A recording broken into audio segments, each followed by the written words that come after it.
আবে শালা তুই এখনো শুয়ে আছিস? তোর মেয়ে আরেকজন হাত ধরে চলে গিয়েছে। ওই কি বলিস রে তোরা? আমি তো দেখি কই আসছে। আরে তোমাদের মধ্যে যে আমার মেয়েকে খুঁজে নিয়ে আসতে পারবে আমি তোমাদেরকে সোনাবর্তী বাক্স দেব।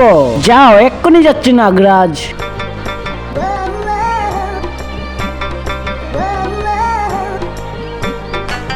আরে সোনাবর্তী বাক্স তো আমি পাবো। আচ্ছা তোমরা এখানে রং তামাশা করতেছো, আমি তোমাদেরকে এই ধরে ফেলেছি। তো আমাকে নাগরাজ সোনাবর্তী বাক্স দিয়ে দেবে। আর বেশ সালা মেয়ে নিয়ে পালিয়েছিস।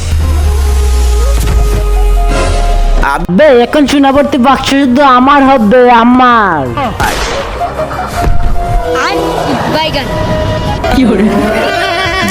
দাঁড়াও, পালিয়ে যাবার চেষ্টা করবি তো গুলি দিয়ে গুলি উড়িয়ে দেবো। বন্ধুরা যারা নিচে সাদা কালার সাবস্ক্রাইব বাটন টিপে সাবস্ক্রাইব করে দেবে তাদের মা বাবা যেন ভালো থাকে, আর যারা ভিডিওতে লাইক করে দিবে তাদের মনের আশা যেন পূর্ণ হয়। আর আমি মন থেকে দোয়া করে দিলাম। খতম। এরা তিনজনে মারা গেল, এখন আমার মেয়েকে কে বাঁচাবে?